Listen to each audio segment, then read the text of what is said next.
पतये हर हर महादेव।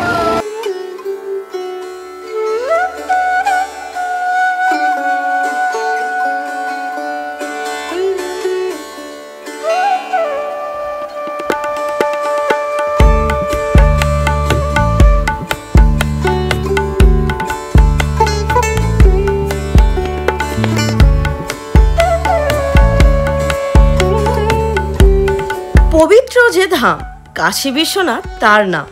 এমন পুণ্যভূমিতে আসি, সন্ধ্যায় গঙ্গার ঘাটে বসি। যদি দেখো একবার সন্ধ্যা আরতি, ঘোর নাস্তিকেরও হইবে মতি। ঈশ্বরে আসে ভক্তি, করিলে হেথা গঙ্গা স্নান।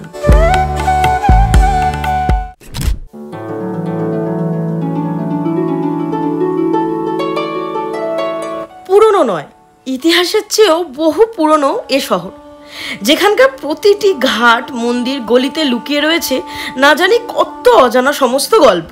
যেখানে দিন শুরু হয় মা গঙ্গায় পবিত্র স্নানের মাধ্যমে। বেনারস, কাশী, বারাণসী যে নামেই তুমি তাকে ভালোবেসে ডাকো না কেন, তুমি কখনোই কিন্তু নিজে থেকে এই শহরে আসতে পারবে না, কারণ বাবা বিশ্বনাথ তোমাকে তার খুশি মতো এখানে টেনে আনবে। এখানে মৃত্যুকে হা হুতাশের সাথে নয়, বরং পরম আনন্দের সাথে সেলিব্রেট করা হয়, কারণ বলা হয় বাবা মহাদেবের কৃপায় তারা এখানে মোক্ষ লাভ করেছেন। আগে হ্যাঁ, এ হলো ভারতের সর্বপ্রাচীন পবিত্র আধ্যাত্মিক শহর বেনারস।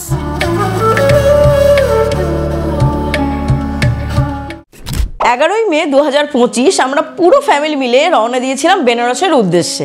হ্যাঁ জানি, এই গরমে তোমাদের সবার মনই একটু পাহাড় পাহাড় করছে, কিন্তু এই গরম সহ্য করে কেন আমরা বেনারসে গেলাম তার পেছনেও একটা গল্প আছে, বলবো তোমাদেরকে সবটা। তবে তার আগে তোমাদেরকে বলি যে তোমরা এই বেনারসে আসবে কিভাবে, কোথায় থাকবে আর খাওয়া দাওয়াই বা কোথায় করবে। এই বেনারসে ঘুরতে গেলে বা এখান থেকে সাইট সিন করতে গেলে তোমরা কিসে করে যাবে, আর সব মিলিয়ে মিশিয়ে খরচ বা কত পড়বে, সবটাই তোমাদেরকে আমি বলবো এই ভিডিওতে।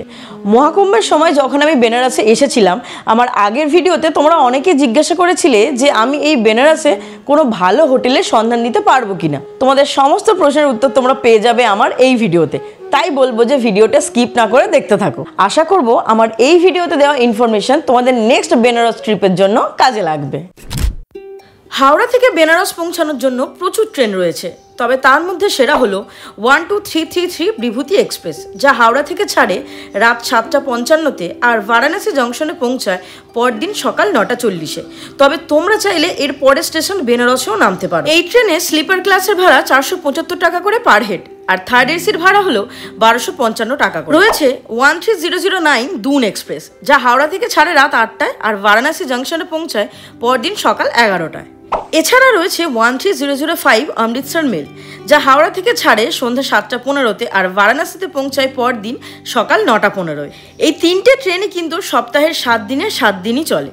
এছাড়া কিছু ট্রেন আছে যেমন কুম্ভ এক্সপ্রেস, হিমগিরি এক্সপ্রেস, উপাসনা এক্সপ্রেস, গোরখপুর এক্সপ্রেস, এগুলো কিন্তু সপ্তাহে 1 দিন বা 2 দিন অথবা 3 দিন চলে।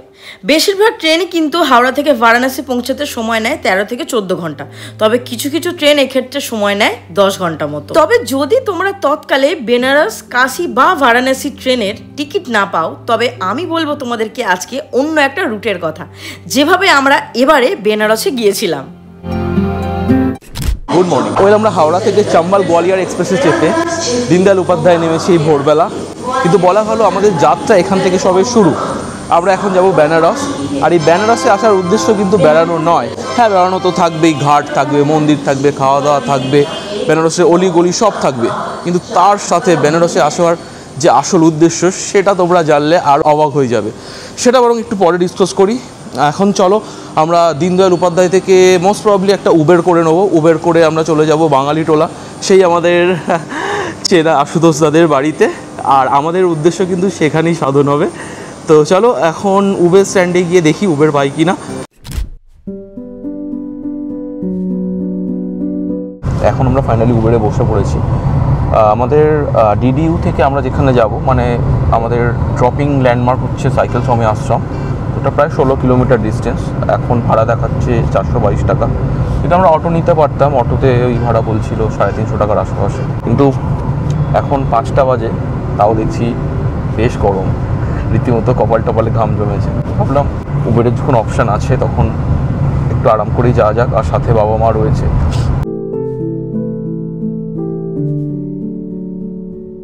সকালের বেনারসের রূপই আলাদা। আহা, যেন মনে হচ্ছে দু হাত দিয়ে মা গঙ্গা আমাদের তারই কাছে ডাকছে। ঠান্ডা বাতাস, মা গঙ্গার বয়ে চলার গতি, একাধিক মন্দিরের উপস্থিতি, সবটা মিলিয়ে মিশিয়ে বেনারসের পরিবেশ কিন্তু জমজমাট। তবে বলা বাহুল্য যে এখানে কিন্তু মানুষের তুলনায় গাড়ি ঘোড়ার পরিমাণ একটু বেশিই বটে। কারণ একে তো স্থানীয় মানুষদের ভিড়, আর তার উপর আমাদের মতো ট্যুরিস্টদের। গাড়ি থেকে নেমে আমরা হেঁটে চললাম বাঙালিটোলার দিকে, কারণ আমাদের আস্তানা যে ওখানেই। তবে তোমরা এবারে বেনারসে এলে কোথায় থাকবে, সেখানে থাকতে গেলে মোটামুটি খরচ কেমন হবে, সবটাই তোমাদেরকে আমি জানাবো আমার এই ভিডিওতে। তাহলে বেনারসে তো পৌঁছে গেলে, এবারে তোমাদের প্রশ্ন থাকতে পারে যে আমরা কোথায় থাকবো, কি তাই তো? দেখো, তোমরা চাইলে ঘাটের কাছে বা বাবা বিশ্বনাথ মন্দিরের কাছে অথবা গদৌলিয়া চকের কাছে প্রচুর হোটেল আশ্রম তোমরা পেয়ে যাবে।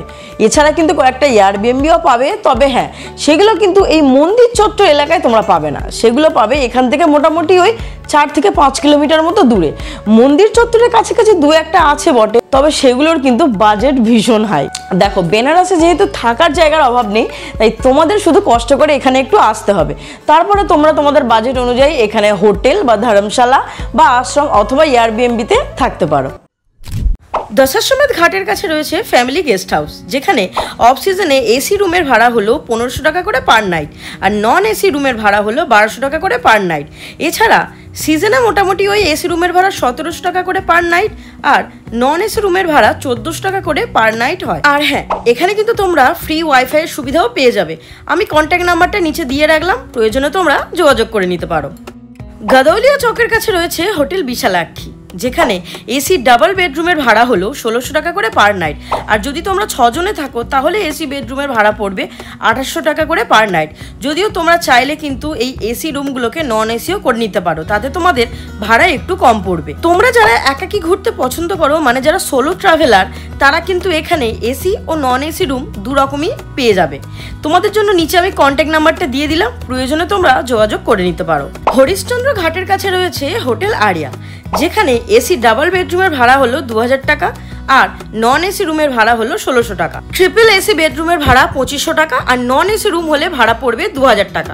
এছাড়া 4 জনের এসি বেডরুমের ভাড়া পড়বে 3500 টাকা, আর নন এসি রুম হলে ভাড়া পড়বে 2500 টাকা। 5 জনের এসি বেডরুম হলে ভাড়া পড়বে 4500 টাকা, আর নন এসি বেডরুম হলে ভাড়া পড়বে 3500 টাকা। এখানকার কন্ট্যাক্ট নাম্বার আমি স্ক্রিনে দিয়ে দিলাম, তোমরা প্রয়োজনে যোগাযোগ করে নিতে পারো। তবে শুধু এই 3টে হোটেল নয়, তোমাদের সুবিধার্থে আমি গদৌলিয়া চক আর গঙ্গার কাছে পাবে এমন কয়েকটা হোটেল আর কিছু গেস্ট হাউসের নাম আর তাদের কন্ট্যাক্ট নাম্বার দিয়ে রাখলাম, তোমরা প্রয়োজনে সেখানে যোগাযোগ করে নিতে পারো। বেনারসে তোমাদের থাকার জায়গা তো সেট হয়ে গেল।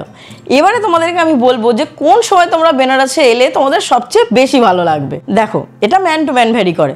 কখনো কারোর এখানে এসে গরমকাল ভালো লাগে, আবার কখনো বা কারোর এখানে শীতকাল ভালো লাগে। সব কিছুরই কিন্তু ভালো মন্দ দুটো দিক থাকে। তাই বেনারসে তোমরা সিজন বা অফ সিজনে ঘুরে বেড়াতে গেলে বা এখান থেকে কিসে করে সাইট সিন করতে গেলে তোমাদের মোটামুটি কত খরচ পড়তে পারে আমি একটা অ্যাপ্রক্স আইডিয়া দিয়ে দেবো। তবে হ্যাঁ, একটা কথা বলবো, বেনারসে ঘুরে বেড়াতে গেলে কিন্তু তোমাদের বার্গেনিং স্কেলটা মারাত্মক লেভেলের হওয়া চাই। মানে তোমরা এতদিন গড়িয়াহাট, স্প্ল্যানেড বা হাতিবাগানে যে হারে জিনিসপত্রের দাম দর নিয়ে বার্গেনিং করেছো, তোমাদের সেই বার্গেনিং স্কিল কিন্তু এখানে কাজে লাগবে। আর কেন সে কথাটা বলছি, আমার ভিডিওটা তাহলে দেখতে থাকো, তোমরা নিজেরাই বুঝতে পারবে। ফেব্রুয়ারি মাসের শেষে যখন বেনারসে এসেছিলাম মহাকুম্ভের সময়, তখন এত মানুষের ভিড় ছিল, পা ফেলার অবধি জায়গা ছিল না, মানে জাস্ট মানুষজন ঠিক করছিল। আর এখন দেখো পিক আওয়ার, মানে ধরো এই 10:30 বাজে, এই সময় দেখো রাস্তাঘাট কি ফাঁকা। পুটুস দ্য গ্রেট ট্রাভেলার কি সুন্দর ড্রেস পরে বেরিয়েছে আজকে। তো আমরা ফুল এক্সপ্লোর করার মুডে রয়েছি, কিন্তু একটা জিনিস বাদ সাজছে, সেটা হচ্ছে গরম। কি সাংঘাতিক গরম এই 10:30টার সময়। আর কে বলে বেনারসে ঘাম হয় না? এই সময় কিন্তু দারুণ হিউমিডিটি রয়েছে, যার জন্য বেশ ঘাম হচ্ছে আমাদের। তো চলো দেখা যাক আজকে কি দেখি, কোথায় যাই, কি খাই, সেই সব মিলিয়ে একটা ছোট্ট মতো ব্লগ করার চেষ্টা করি। সব মিলিয়ে একটা দারুণ দিন কাটাতে চলেছে বেনারসে।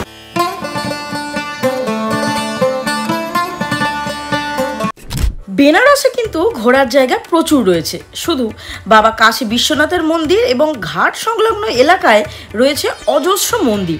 তাছাড়া এখান থেকে একটু দূরে যদি তোমরা সাইট সিন করতে চাও তাহলে যেতেই পারো BHU, তুলসী মানস মন্দির, দুর্গা মন্দির, সারনাথ, রামগড় ফোর্ট, সারবেদ মহামন্দির ও আরও অন্যান্য বিশেষ জায়গাগুলোতে।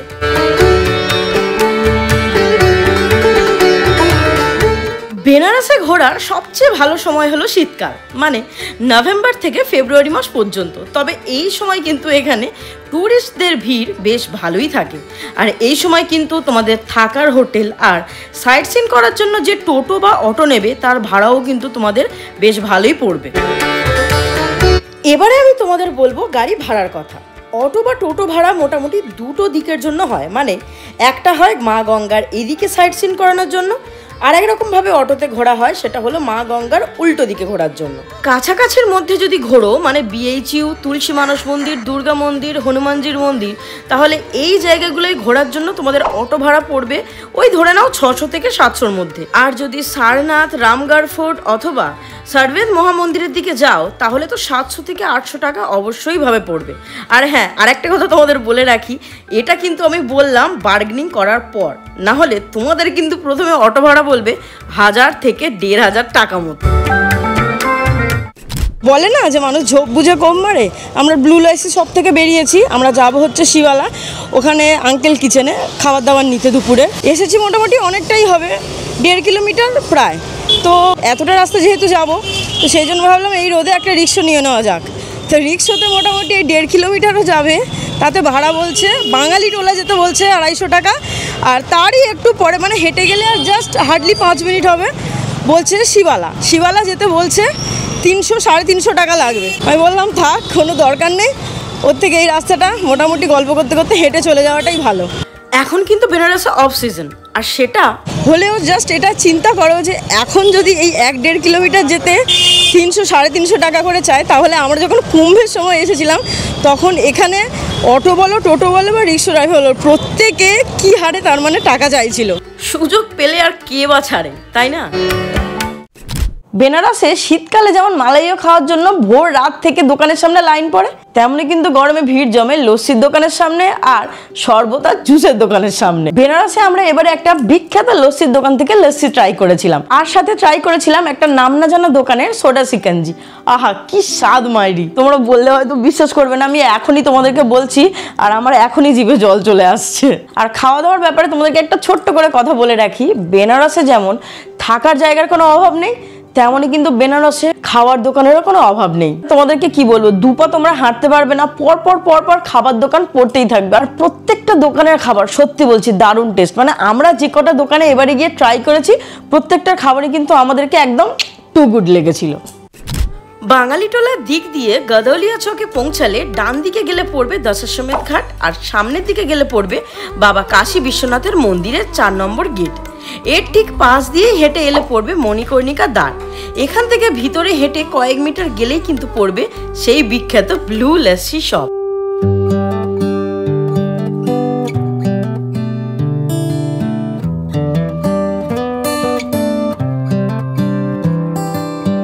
গতবার মহাকুম্ভের সময় যখন বেনারসে এসেছিলাম তখন এত ভিড় ছিল যে ভালোভাবে কোথাও ঘোরাই হয়নি। সোশ্যাল মিডিয়াতে এই লস্যি শপটার কথা এতটাই শুনেছি যে এখানে আর না এসে পারলাম না। ছোট দোকান, বাট ভিড় কারে কয়। লস্যি খেতে আমার মোটামুটি বেশ ভালো লেগেছে, তবে দামটা কিন্তু বড্ড বেশি। কেমন লাগলো এই গলিটা থেকে আসতে? দারুণ। সাধারণ টুরিস্ট যারা আসে তারা কিন্তু এরকম অলিগলি থেকে ঘুরতে পারে না। এটা আমি শুনেছি যে মোটামুটি বেনারস এলে গুগলের উপর ভরসা করে কোনো লাভ নেই, স্থানীয় লোকজনকে জিজ্ঞাসা করলে তারাই একমাত্র তোমাকে। আর এখানে সব গলিগুলোই মোটামুটি ইন্টারকানেক্টেড। মানে আমরা একটা গদুলিয়া চকের ইলেকট্রিক মার্কেটের মধ্যে থেকে পুরো এপার থেকে ওপার হয়ে এখন চলে যাচ্ছি কাচৌরি গলির দিকে। একটা মজার বিষয় হচ্ছে, এর আগের বার আমরা যখন 4 নম্বর গেটের কাছে এসেছিলাম বিশ্বনাথজি দর্শনের জন্য, তখন প্রায় 1 লক্ষ লোক ওই গেটের বাইরে লাইন দিয়ে দাঁড়িয়েছিল। তো আজকে এলাম, এখন কটা বাজে? 11টা, 11:30। একটা মানুষের লাইন নেই। মানে এইরকম পার্থক্য। 4 নম্বর গেটের পাশেই আছে মণিকর্ণিকা দ্বার, কিন্তু বিশ্বনাথজি দর্শনের জন্য যে করিডোরটা নতুন তৈরি হয়েছে সেটা এই মণিকর্ণিকা দ্বারের মধ্যে থেকেই যায়। তো আমরা ভাবছি এখন যাবো কিনা। আবার ওদিকে বাবা মাও ওয়েট করছে, তাদের খুব খিদে পেয়েছে। সব মিলিয়ে আমরা খুব কনফিউজ। চলো দেখা যাক কী হয়। তবু এতবার কাশি চাট ভান্ডার করে মাথা খেয়েছে, তো আমি টাইমটা না দেখেই চলে এসেছিলাম। অ্যাকচুয়ালি আমার মাথায় ছিল না এটা যে কাশি চাট ভান্ডার 3টে থেকে খোলে। অ্যাজ ইউজুয়াল কাশি চাট ভান্ডার বন্ধ। এখন এই রোদের মধ্যে হেঁটে হেঁটে আমরা যাচ্ছি। মোটামুটি রাস্তাঘাট আগের বার যা হেঁটেছি চেনাই, তো সেই জন্য খুব একটা অসুবিধা হচ্ছে না, কারোর ওপর ডিপেন্ডও করতে হচ্ছে না। আরেকটা কথা বলে রাখা ভালো, এখানে কিন্তু গুগলের ওপর ডিপেন্ড করা খুব বোকাবো, কারণ কোথা থেকে কোন গলি থেকে কোথায় নিয়ে চলে যাবে তোমরাই আলটিমেটলি কনফিউজ হয়ে যাবে। তো সব থেকে ভালো যদি কোনো অলিতে গুলিয়ে ফেলো, সাধারণ মানুষকে জিজ্ঞেস করো, দে আর সো হেল্পফুল। তো তুমি মানে জিজ্ঞেস করা মাত্রই আর কি তারা পারলে সেই গলি থেকে তোমাদের এগিয়ে দেখিয়ে দেবে যে তোমাদের সঠিক রাস্তাটা কোনটা। এনিওয়ে চলো।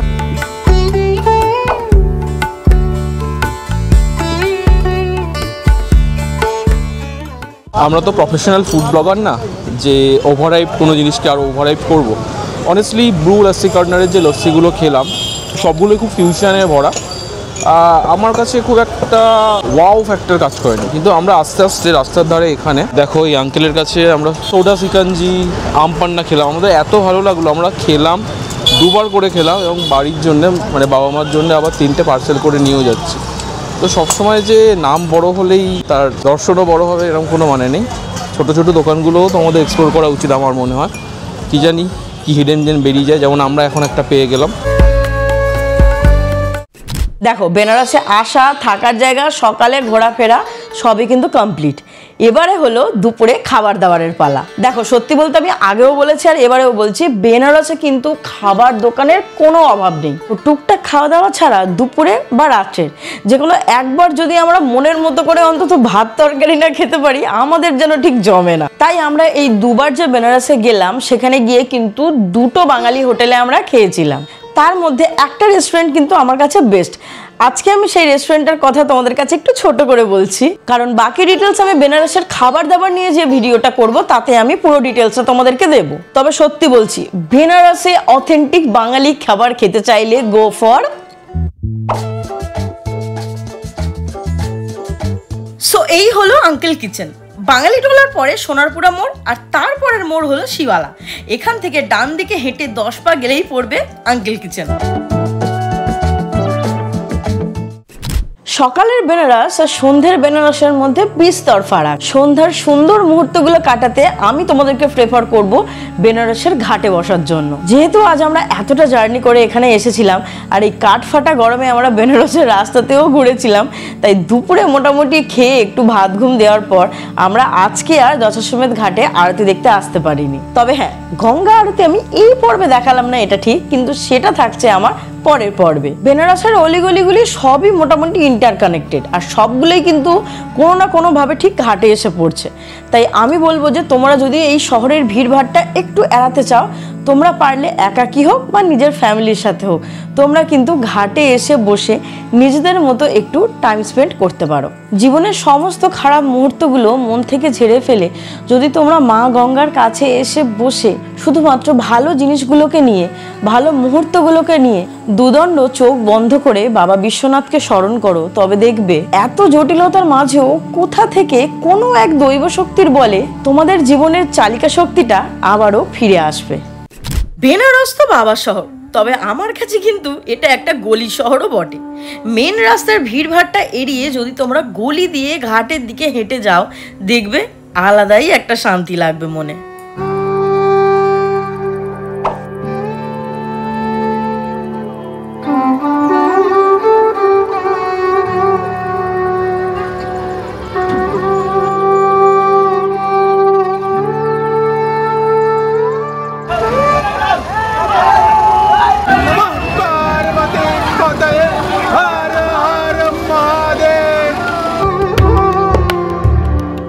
বেনারস একটা জীবন্ত শহর, দিনের পর রাত হয় এটা ঠিক, কিন্তু গোটা বেনারসে একটা জায়গা এমন রয়েছে যাকে প্রকৃত অর্থে চেনা যায় রাতের অন্ধকারে, যেখানে যেন তখনই লোকের আনাগোনা বাড়তে থাকে। আগে হ্যাঁ, আমি সেই মণিকর্ণিকা ঘাটের কথাই বলছি, যেখানে দিন রাত নাকি কখনোই চিতার আগুন নেভে না, আর যেদিন নিভবে সেদিন নাকি প্রলয় অনিবার্য।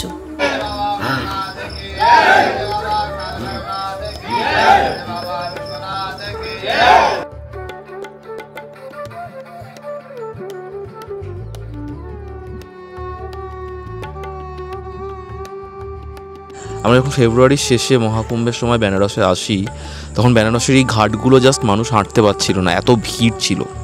আর এখন দেখো আমাদের সামনে যে ঘাটই দেখছি, কোনো ঘাটেই মানে মানুষ নেই বললেই চলে, ফাঁকা। এইটাই হচ্ছে বেনারসের আসল এক্সপ্লোর করার সময় আমার মনে হয়। কারণ বেনারস সবসময় খুব স্লো পেসে চলা একটা শহর, সেখানে তুমি ওই জনসমুদ্রের মধ্যিখানে বেনারসের পালস বুঝতে পারবে না। তো এখন তুমি দুদণ্ড নদীর পাশে বসে যখন ভাববে নিজের কথা বা কোনো কিছু উপলব্ধি করার কথা ভাববে, তখন সেই যে উপলব্ধিটা তোমার হবে, সেটা ওই কোলাহলের মধ্যে থেকে আমার মনে হয় না কখনো হওয়া সম্ভব বা হতে পারে। যাই হোক, আরেকটা যেটা কথা সকালে বলেছিলাম যে এবার বেনারসে আসার উদ্দেশ্য কিন্তু আমাদের বেড়ানো নয়, আমাদের মুখ্য উদ্দেশ্যটা এবার বলি, সেটা হলো বাবা মা দুজনেরই দীক্ষা নেওয়া হয়নি। আমরা দুজন দীক্ষিত রামকৃষ্ণ মিশন থেকে, কিন্তু বাবা মার বহুদিনের ইচ্ছা ছিল যে দীক্ষা নেবে। তো সেই মতোই আর কি আমি বাবা মার ইচ্ছা পূরণ করার জন্যে বেনারসে একটি গুরু সন্ধান পাই, যেখানে মা এবং বাবার 15 তারিখ সকালে দীক্ষা দিন ধার্য হয়েছে। সেই জন্যে বাবা মাকে এখানে নিয়ে আসা। তো সব মিলিয়ে মিশিয়ে আমাদের একটা খুব মিক্সড ফিলিং কাজ করছে। একটা মন বলছে যে খুব ঘুরি, খুব বেড়াই, খুব খাই, আর একটা মন বলছে না, আসল যে উদ্দেশ্যে এসেছি সেই উদ্দেশ্যটাকে সাধন হোক, তারপরের কথা তারপরে। যাই হোক, এর মধ্যেও আমাদের বেড়ানো চলবে, খাওয়া দাওয়া চলবে। হ্যাঁ, হয়তো সেই মতো করে আমরা এক্সপ্লোর করতে পারবো না যতটা আমরা কোথাও গিয়ে এক্সপ্লোর করি, তবে চেষ্টা করবো বাবা মাকে সাথে নিয়েই যতটা এই তীব্র গরমের মধ্যে থেকে এক্সপ্লোর করা যায়, এবং তোমাদের সাথে আমি সেগুলো তুলে ধরার চেষ্টা করব। মা বলো, মহাকুম্ভের সময় তো তুমি বেনারসে এসেছিলে আর এখন বেনারস দেখছো, তো দুটোর মধ্যে কি পার্থক্য অনুভব করছো আর কোনটা বেশি ভালো লাগছে? আমার মহাকুম্ভের সময় খুব ভালো লেগেছে। তখন তো লোকজনের সমাগম ছিল, তখন যেন একটা মানে সেই মানে বেনারসের যে একটা মাহাত্ম্য এখানে যে ছড়িয়ে আছে চারিদিকে, ওই যে লোকজনের যে ভিড়টা ছিল, সেই মাহাত্ম্যটাই যেন তখন মনে হচ্ছিল খুব। আর এখন এই যে ফাঁকা ফাঁকা, এখন মনে হচ্ছে যেন কোথাও একটা কিছু একটা মিস করছি, মিসিং। হ্যাঁ। বাপির কোন সময়টা বেশি ভালো লেগেছিল বলো? আমার এড়ানোর পক্ষে এটা ঠিক আছে, কিন্তু ওই সময় যে দেশ বিদেশের সব মানুষ মুনি ঋষিরা মানে সাধু সন্ন্যাসীরা আসে, তাদের তো এখন দেখা নেই, সেইগুলো দেখা থেকে খুব মিস করছি। বাবা মার সাথে আমাদের কথাটা খুব কন্ট্রাডিক্ট করলো, কিন্তু আমার মনে হয় এটাই বেনারসের মাহাত্ম্য। কেউ বেনারসের ভিড়টাকে এসে আপন করে নিয়েছে। আমরা বরাবরই বেনারসে ফাঁকা বেনারস, যেখানে আমরা দুদণ্ড বসতে পারবো, বেনারসকে দেখতে পারবো, স্লো মুভিং বেনারস সেটা উপলব্ধি করতে পারবো। সেই জিনিসটা যেরকম চেয়েছিলাম এখন পাচ্ছি, তো আমাদের এখন বেশি ভালো লাগছে। বাবা মা প্রথমবার বেনারস যখন দেখেছিল, জমজমাট একটা ব্যাপার, লোকে লোকারণ্য ঠিক করছে, সত্যিই তাই। মানে এই প্রতিটা ঘাটে ঘাটে নাগা সন্ন্যাসী থেকে শুরু করে বিভিন্ন সম্প্রদায়ের সাধুদের মানে আখড়া ভর্তি ছিল। এইগুলো মানে যত লোক ছিল ঠিক ততোধিক পরিমাণই সাধু সন্ন্যাসীরা এখানে ভিড় করেছিলেন। তো এটাই আর কি, তুমি বেনারসকে যেভাবে দেখতে চাইবে বেনারস তোমাকে সেভাবেই দেখা দেবে। কারোর কাছে ভিড়ে ঠাসা বেনারস পছন্দের, আবার কারোর কাছে এরকম ফাঁকা বেনারস সেটাও পছন্দের। তো এসব দিয়ে তোমার দৃষ্টিভঙ্গির ওপরে নির্ভর করে যে তুমি কীভাবে দেখতে চাও। কারোর দৃষ্টিভঙ্গি ছোট না, কারোর দৃষ্টিভঙ্গি বড় না, সবাইয়ের কাছেই বেনারস সমান। বেনারস তার মতো করে তোমাকে আপন করে নেবে। আচ্ছা, তোমরা তো বেনারসের খাবার দাবার, হোটেল, মন্দির, ঘাট সবই দেখেছো, কিন্তু বিয়ে করতে যাওয়া বরকে দেখেছো কি?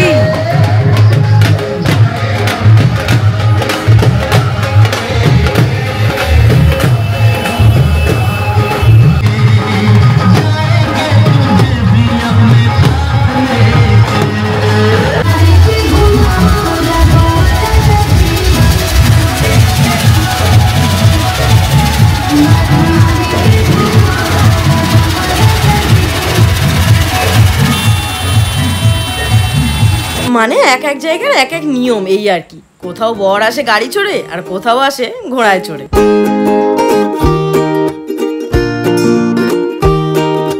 বাজে ঘড়ি রাত 11টা। তাই আজকের মতো বেনারসের প্রথম পর্ব আমি এখানেই শেষ করছি। ভিডিওটা তোমাদের কেমন লাগলো সেটা ভালো মন্দ যেমনই হোক প্লিজ পারলে আমাকে একটা কমেন্টে জানিও। আর আপাতত আমি এখন বাড়ির কাছাকাছি চলে এসেছি, তাহলে আজকে রাত্রের মতো শুভরাত্রি।